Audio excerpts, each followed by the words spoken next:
Buenos días a todos, yo soy Angélica Sagrava, soy nutricionista y hoy les voy a hablar sobre las estrategias y tips para mantener un peso ideal y un peso saludable durante la cuarentena. Les voy a compartir mis diapositivas.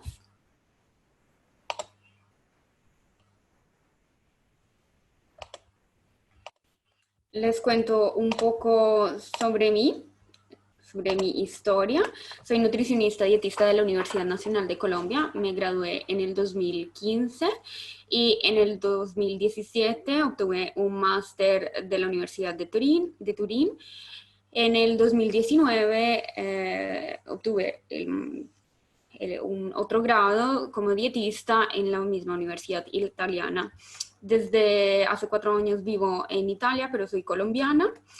Y desde el año 2015, cuando me gradué como nutricionista, ayudo a pacientes en sobrepeso y obesidad que tienen un exceso de peso a adelgazar y a tratar sus enfermedades con una terapia dietética o con la alimentación. Mi trabajo actualmente es ver pacientes y tratar pacientes en modalidad online. Son pacientes de alrededor del mundo y también atiendo pacientes a nivel presencial en mis consultorios en Piemonte, en el norte de Italia.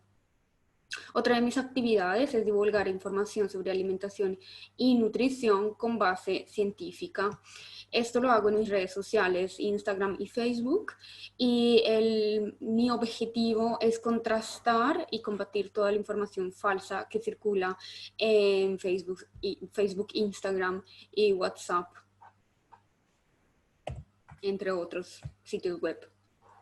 Hoy les voy a hablar sobre cómo organizar un menú saludable, cómo organizar una lista del mercado inteligente, sobre todo en días de coronavirus, cuáles son los comportamientos antes, durante y después de ir al supermercado, cuáles son los alimentos estratégicos que les aconsejo para incluir en su lista de mercado en estos días,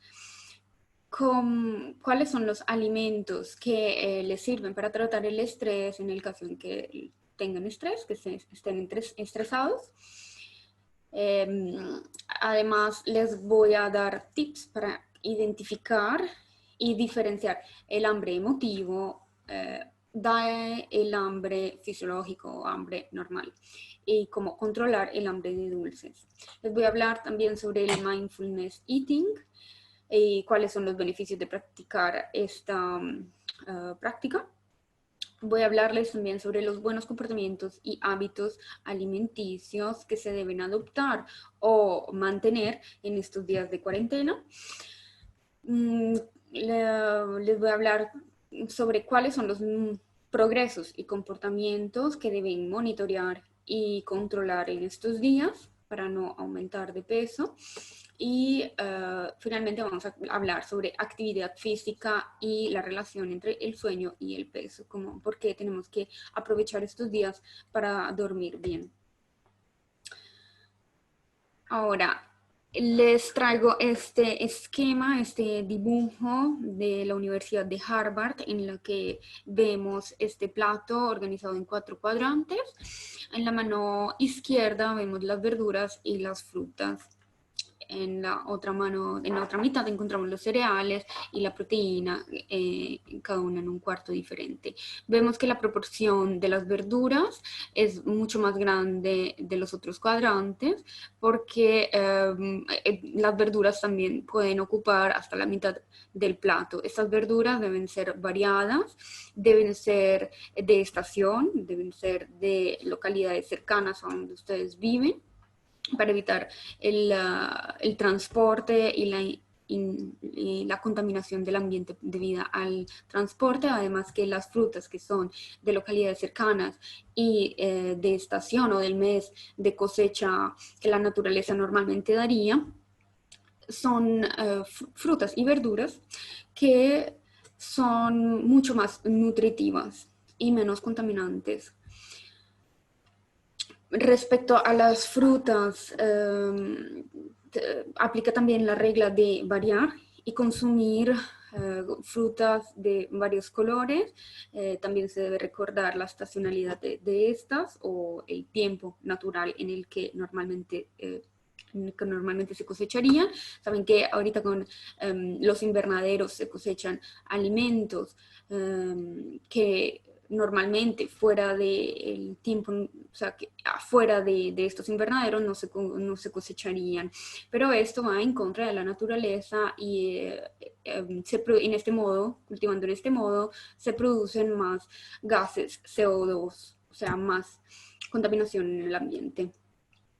Las porciones que se deben comer entre frutas y verduras al día son 5. La porción de verduras debe ser de 200 gramos al menos y la porción de frutas, la porción de frutas es de 150 gramos, que equivale a un fruto medio.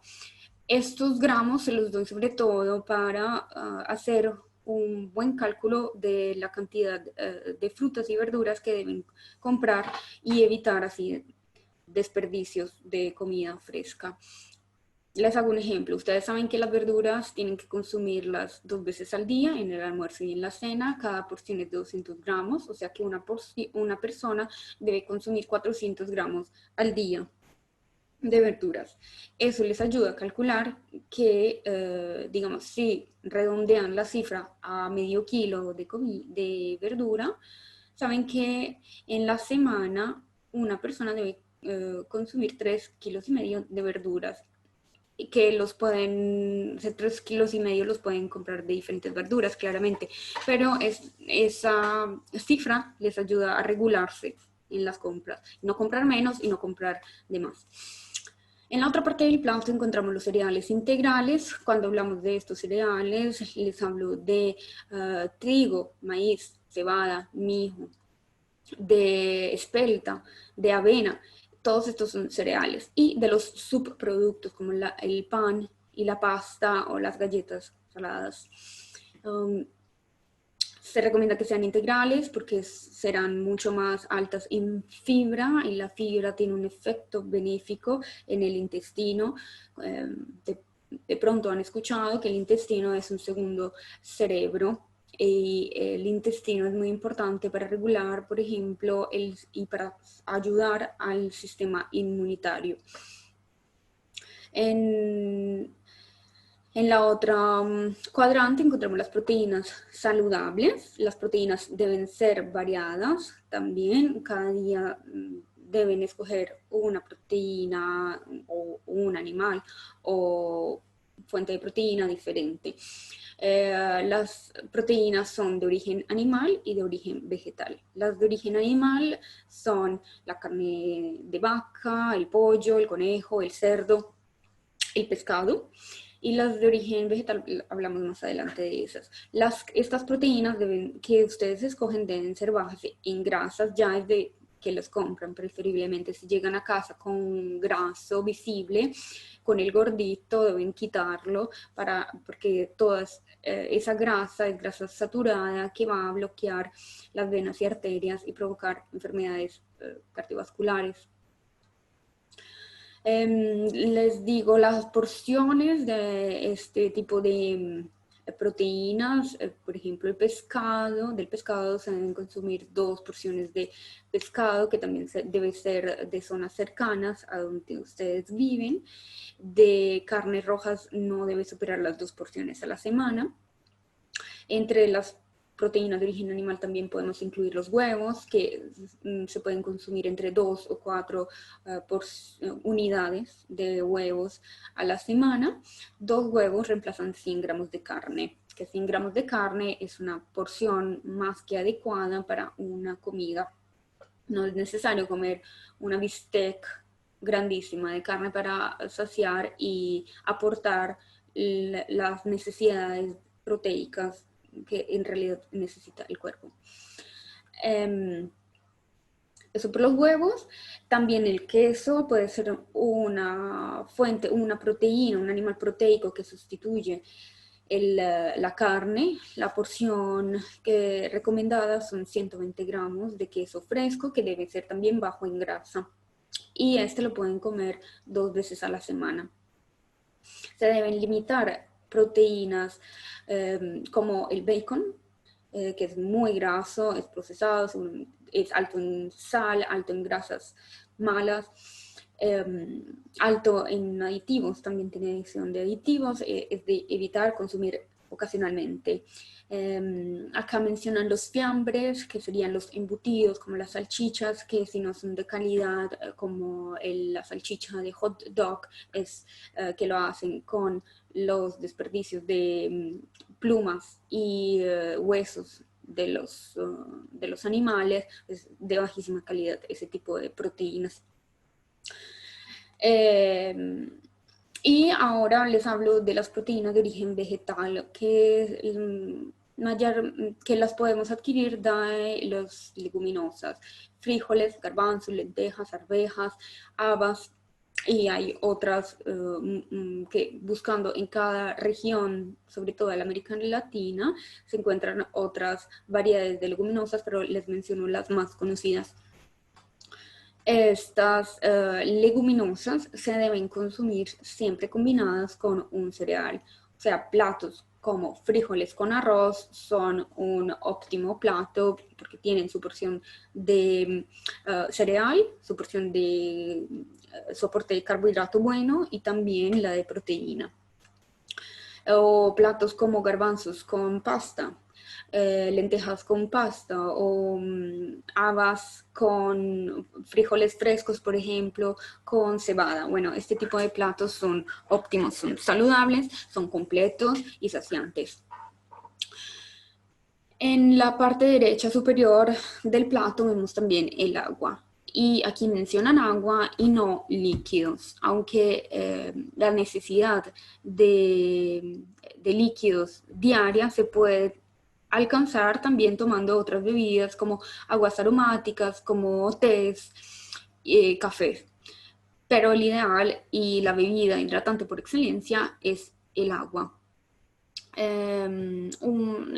Lo que se recomienda, lo que recomienda las líneas guía, lo que recomienda las líneas guía como aporte hídrico al día es de 1,5 litros a 2 litros, o sea, los 8 vasos famosos que se deben consumir, tomar al día. Otras bebidas que pueden ayudar a alcanzar esta necesidad hídrica es la leche y los derivados lácteos, que deben escogerlos los que tienen menos grasa, no enteros, más los desnatados o descremados. Las porciones que pueden consumir al día son 1 a 2. Los jugos de fruta, así sean naturales, de fruta, hechos en casa, no se los recomiendo porque son más ricos en azúcares. Si quieren consumir la fruta, es mejor consumirla entera y no en jugo. Por supuesto, se deben evitar las bebidas azucaradas, como las gaseosas y como los jugos industriales. Hablando de nutrientes, es agua y azúcar solamente, son muy pobres nutricionalmente hablando, pero son altas en calorías respecto a lo que aportan, son calorías vacías, se llaman. En la parte derecha vemos que incluyen también los aceites saludables. El aceite más saludable y el aceite por excelencia es el aceite extra virgen de oliva.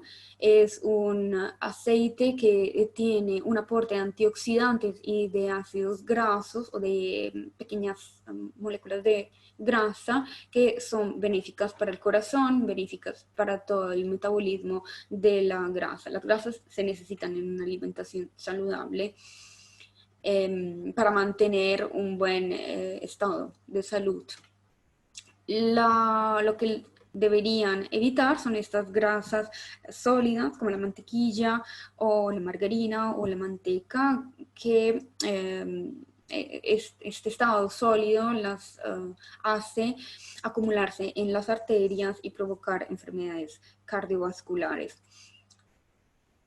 Para cerrar el capítulo de los aceites, quería agregar que si escogen otros aceites que no son aceite de oliva extra virgen, pueden escoger aceites monosemillas, quiere decir una sola semilla en el aceite. Eviten comprar mezclas.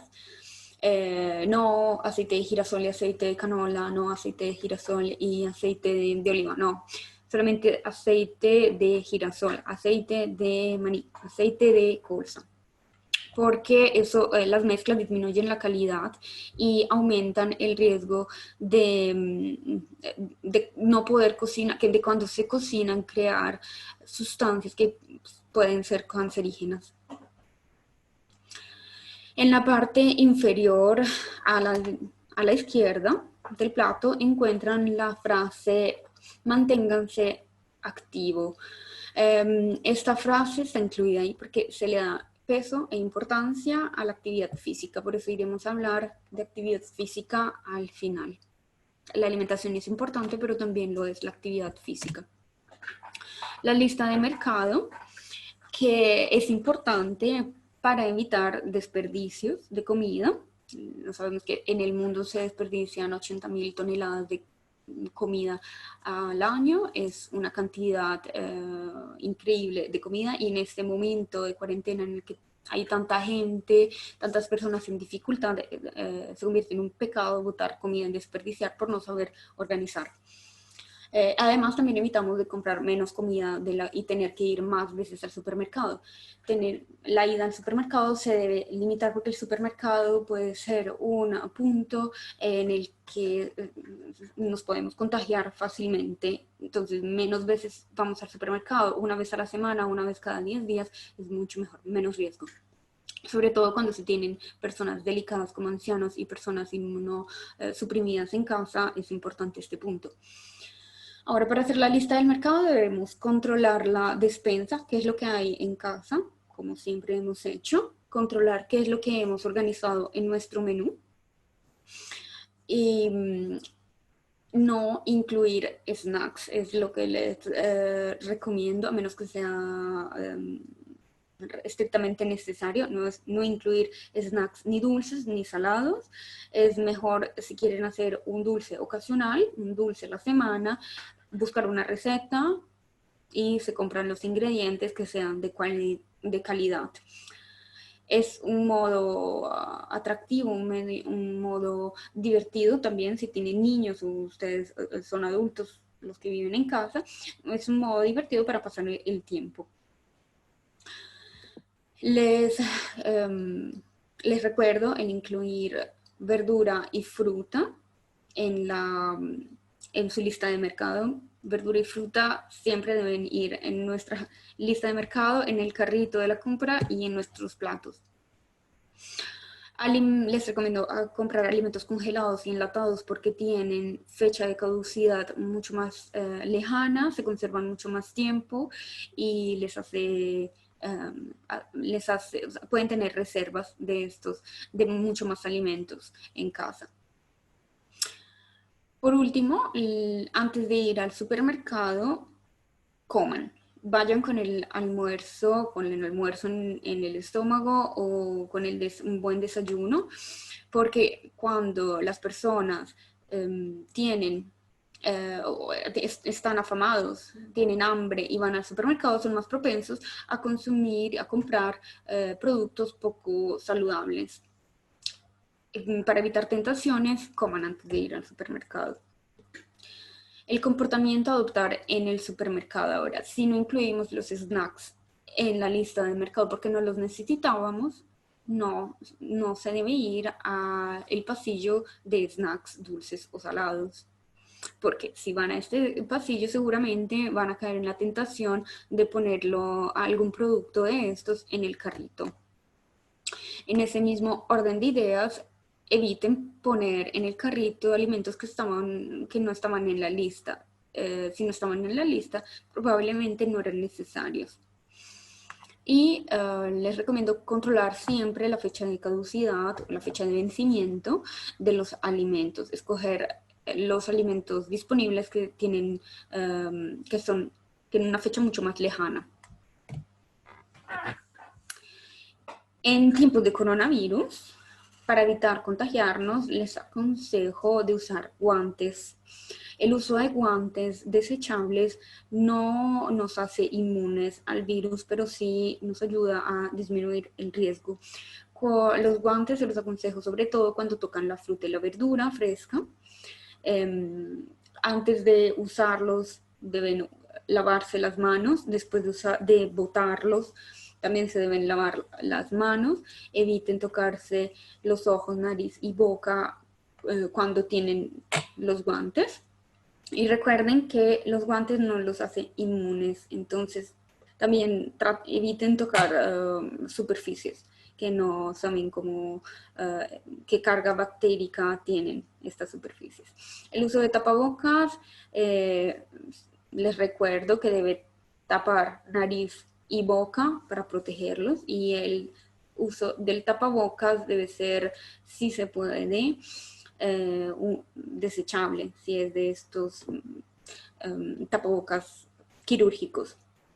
Si cuando llegan a casa y quieren reusarlo, necesitan quitárselo, lo que se recomienda es eliminarlo del caucho que está atrás de la oreja y no tocarlo porque acá seguramente está muy cargo de bacterias. Eviten tocar esta zona, elimínenlo, solamente cojanlo del caucho y lo ponen, si lo tienen que reusar, lo cuelgan y se aconseja ponerlo a la luz del sol para que los rayos UV controlen o maten la carga bactérica que estaba en el tapabocas. Eso se puede hacer un número limitado de veces, 5 veces. Ante la escasez de tapabocas, esos consejos resultan útiles. Recuerden también de mantener la distancia de 1 metro al menos, lejanos de otras personas, y recuerden mantener esta distancia también de los cajeros del supermercado, de los cajeros y de quien está en la fila, de quien está en los pasillos, de todo. Después de ir al supermercado, que ustedes han llegado con sus empaques y con su compra a casa, es una buena costumbre en este momento y también cuando no hay coronavirus, cuando no lo habrá, el lavar la fruta y la verdura, desinfectarla. Se puede crear una solución desinfectante en casa, de usar 1 litro de agua y 2 gotas de cloro en esta agua para desinfectar. No usen más cloro porque se pueden intoxicar. No es necesario más. Les aconsejo también desinfectar los empaques se puede usar un spray con alcohol para desinfectar los empaques. No es paranoia, pero el coronavirus, saben que es un virus altamente contagioso y vive desde 24 horas hasta 72 horas en las superficies como los empaques de la comida. Por eso es una buena costumbre desinfectar los paquetes de la comida y lavarse las manos también antes y después de tocar lo que han comprado y de ponerlo en su lugar. Los alimentos estratégicos para incluir en nuestra despensa es lo que les recomiendo porque tienen una larga duración, una larga vida útil, son las manzanas, las peras, el kiwi, entre las frutas. Para las verduras, los brócolis, la col rizada, el coliflor, las zanahorias. Entre las leguminosas, que pueden ser secas o en caja, si las consiguen, si les gustan, porque son prácticas. Leguminosas son garbanzos, lentejas, arvejas, habas.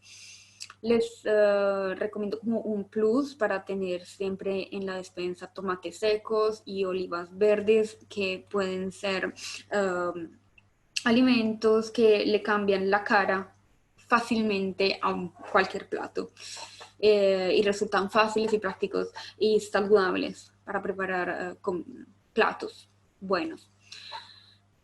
En estos días la maratón de películas y de series la están haciendo todos, y para evitar snacks poco saludables les recomiendo popcorn o maíz pira.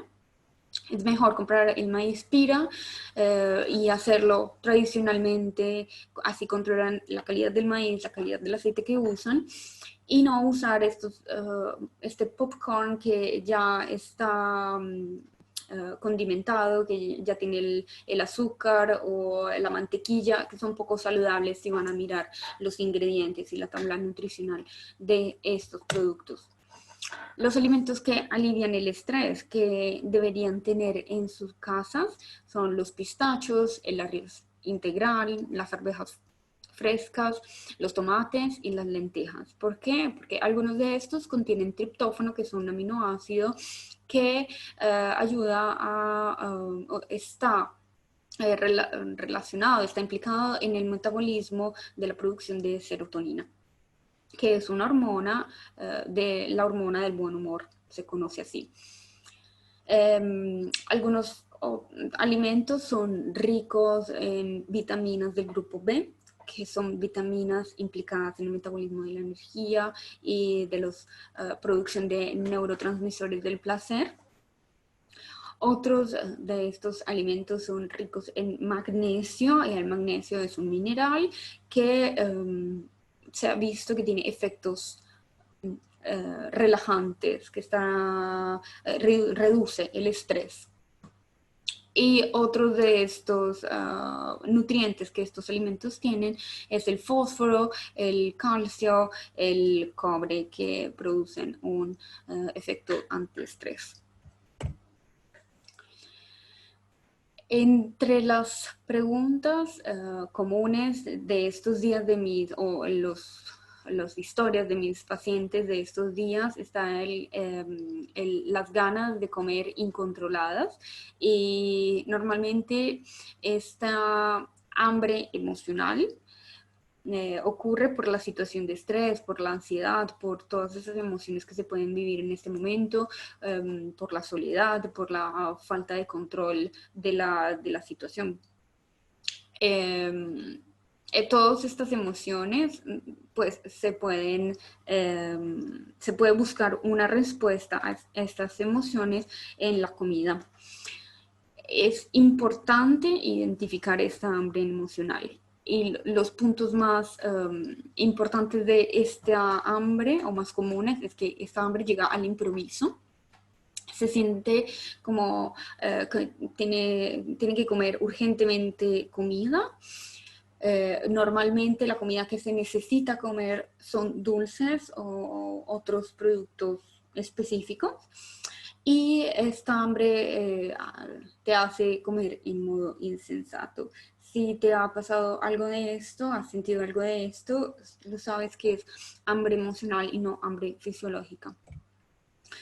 El hambre de dulces en estos días es también una historia, o es algo que pasa frecuentemente a mis pacientes. Y esto ocurre también por todas estas emociones que se pueden sentir en este momento, y ocurre porque el gusto dulce provoca una recompensa inmediata que en el cerebro activa una respuesta positiva o de bienestar, pero es momentánea. ¿Qué se puede hacer? Identificar que esto es hambre, son antojos solamente, no es una necesidad real. Y se necesita responder a la emoción que nos está causando esta hambre de dulces, hambre emocional. Si es el aburrimiento, se necesita activarse. Se necesita estar activos, plantearse un objetivo o profesional, o un objetivo educativo, o un proyecto, o retomar un proyecto que no se había hecho antes por falta de tiempo. Pues este es el momento para hacer todas esas cosas que se habían dejado en el olvido por falta de tiempo. Se necesita ponerle buena actitud a la jornada, y esa buena actitud empieza con una buena ducha y organizándose bien, con buena ropa desde la mañana, y organizándose una jornada con actividades que los llevan a ese objetivo que se han planteado. El mindfulness eating es otra actividad, otro comportamiento que los ayudará muchísimo a controlar esta hambre emocional. les invito a hacer un ejercicio de memoria.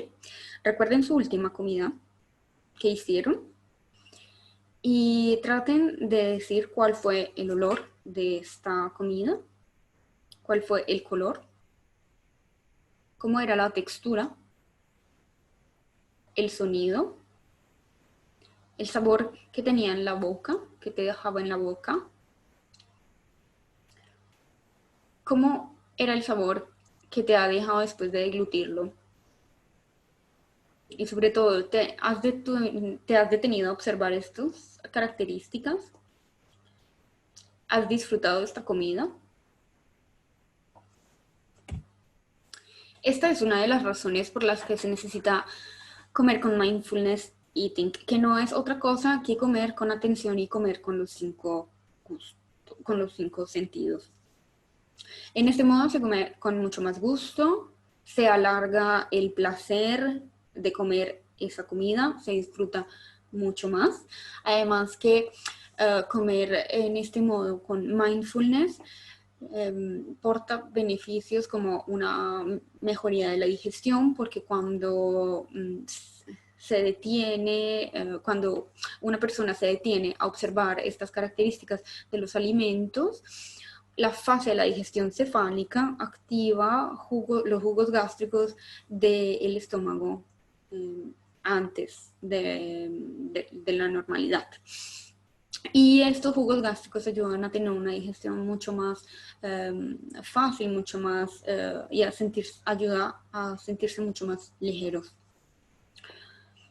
El mindfulness eating nos ayuda a comer de verdad con los cinco sentidos, como ya les había dicho, y ayuda también a tener o a mejorar la conexión que tenemos nosotros con la tierra, la conexión que tiene nuestro cuerpo con los alimentos, que suena místico, pero si nos detenemos a pensar en los productos frescos, por ejemplo, y pensamos que ese producto, esa fresa, por ejemplo, que tenemos en manos, ha sido primero una semilla y después ha sido regada con agua, esa agua ha llegado de un río, después ha llegado un trabajador, la ha cosechado, la ha empacado, después alguien más la ha transportado para llegar a tu supermercado. Después has llegado tú, has seleccionado esta fresa y has llegado a tu mesa después de haberla preparada también.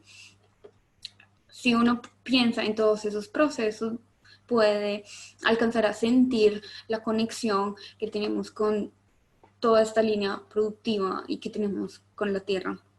En mi canal de YouTube encuentran un ejercicio de mindfulness que les ayudará como una guía para hacer este ejercicio varias veces. Les recomiendo hacerlo varias veces con guía o sin guía, pero la idea es comer siempre con conciencia. Mis pacientes, después de hacer este ejercicio de mindfulness, me reportan y me cuentan que sienten que mejoran la cantidad de comida, reducen automáticamente las cantidades de comida que necesitan porque tienen mucho más placer con cantidades moderadas, adecuadas. Y el tipo de la calidad de la comida que ellos comen mejora porque su atención va verdaderamente hacia la comida. Es tiempo para trabajar en los buenos hábitos, para reforzarlos, para recordarlos también. Así como el trabajo y la universidad nos hacen fijar horarios de comida, también en este momento tenemos que fijarlos. Fijen horarios de 5 o 4 comidas, como les vaya mejor. Prueben ustedes qué es mejor para ustedes. Y por fuera de estas comidas es necesario no comer nada, no picar nada, no probar ningún boncón de nada. Podemos trabajar en comer con mucha más atención y sin distracciones.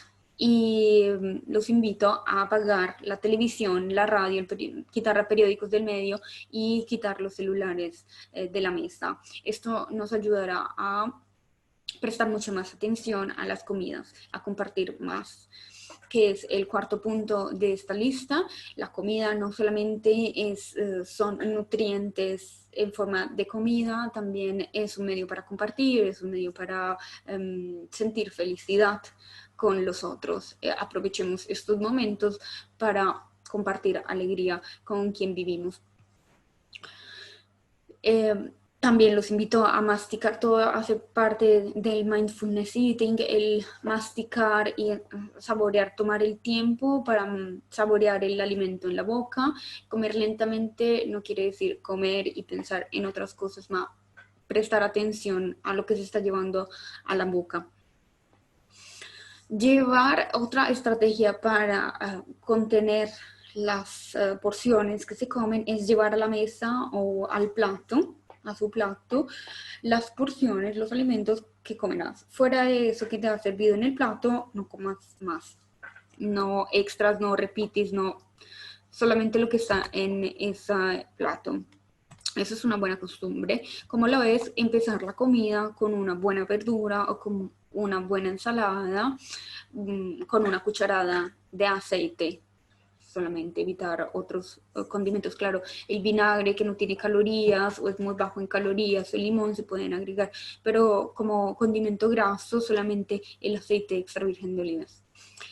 Es un buen momento para hidratarse, hacer atención a la hidratación. Hay personas que en este momento están un poco desorientadas y es más difícil recordarse de hidratarse. Pues yo les recomiendo coger una botella de agua, un botilito, un contenedor de 750 mililitros, normalmente son estos, y ponérselo en un lugar donde están más ustedes, en el escritorio o en la cocina o en la sala, ponérselo de frente y ponerse como objetivo el beber al menos 1,5 litros de agua.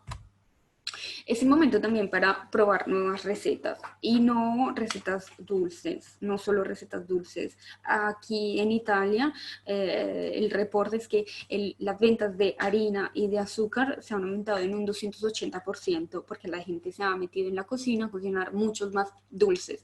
Y está bien cocinar dulces, lo dijimos, es un modo adecuado para acercarse a la cocina, sobre todo para experimentar con los niños, para hacer actividades con ellos, pero los dulces deben ser consumidos ocasionalmente. Evitemos tentaciones. Prueben nuevas recetas saludables que pueden usar más adelante, que pueden ser prácticas para empacárselas en el tupper para llevar a la universidad o para llevar a la escuela. Pueden aprovechar a hacer esas recetas que antes no tenían tiempo y congelarlas previendo que vamos a iniciar el trabajo de la escuela antes o después. Es un buen momento también para reforzar esas reglas de la mesa y buenos hábitos en los niños. Por ejemplo, hay muchos niños que no terminan de comer porque quieren ir a jugar, dejan el plato a la mitad y se van a hacer otras actividades. Este tipo de comportamientos se deben arreglar, se pueden arreglar en este momento. ¿Cuáles son los progresos que se deberían monitorear en este momento? El peso, estamos hablando de cómo mantener el peso ideal. Claramente el peso una vez a la semana es más que suficiente. Normalmente aconsejo pesarse una vez al mes, es una buena costumbre, pero una vez a la semana nos ayuda a hacernos más conscientes de todo el trabajo que hemos hecho, de lo que necesitaríamos hacer o ajustar en la siguiente semana, de pronto. No se necesita pesarse todos los días, es inútil, no sirve. Les invito también a calcular la actividad, el tiempo de actividad física que haces. Tenemos tiempo ahorita para entrenarnos, aprovechen para entrenarse. El tiempo que se debe entrenar, que es lo que se recomienda saludable, son 150 minutos de actividad física de intensidad moderada a la semana. Eso es lo que tienen que hacer. Eso equivale a 5 sesiones de 30 minutos a la semana, cada una. Es un buen momento para iniciar el hábito de calcular, pesar la comida que se come. Y no por ser obsesivos, no por estar en dieta, más para evitar desperdicios de comida, cocinar de más. Y si se cocina de más, normalmente se quiere acabar con lo que se ha cocinado o se bota en muchos casos. O para evitar cocinar de menos también. Les aconsejo conseguir una balanza de alimentos y tenerla en cocina. Es muy útil tener una balanza, les ayuda a controlar lo que come, a organizarse sobre todo, más que a controlar, a organizar sus comidas. No quiere esto de calcular la comida, no quiere decir contar calorías, o sea, saber el peso específico para poder contar las calorías, no, absolutamente no. Si ustedes tienen un buen menú, respetan sus porciones, escuchan su cuerpo, comen con conciencia, no necesitan contar calorías, no se necesitan. Actividad física, hemos dicho que son 150 minutos a la semana. En este momento hay muchos recursos online, aplicaciones, sitios web que sirven para entrenarse, aprovechen de eso. Pero fuera de ese entrenamiento estructurado, se debe limitar el tiempo que se pasa en el sofá y en la cama, de frente a la televisión o al computador o al celular. Habíamos hablado de objetivos. Uno de los objetivos puede ser el organizar la casa, limpiarla a profundidad, pintar las fachadas, organizar el jardín o las plantas. Todas esas son actividades que consumen tiempo y energía y nos quitan tiempo del sofá. Y por último, hablamos del sueño. Tenemos que aprovechar este tiempo para dormir y descansar. Claro que dormir bien siempre debe ser una de las prioridades. Se debe descansar bien. En este momento lo podemos hacer tranquilamente. Y les recuerdo que una baja calidad del sueño está relacionada con un mayor peso. Quien tiene una baja calidad del sueño, un sueño malo, tiene una baja regulación del metabolismo glicídico, lo que se puede traducir en un aumento de masa grasa o acúmulo de graso en el cuerpo. Y una duración corta del sueño o pocas horas de sueño aumenta la sensación de hambre, aumenta la búsqueda de alimentos ricos en grasas y carbohidratos y por ende el aumento de consumo de calorías. Eso es todo, les agradezco por llegar hasta aquí y los invito a seguirme en mis redes sociales. Ahí yo publico, como les había dicho antes, recetas, información sobre nutrición, sobre alimentación, sobre los alimentos, hablo sobre mitos, me pueden hacer preguntas, me pueden hacer consultas ahí. Gracias.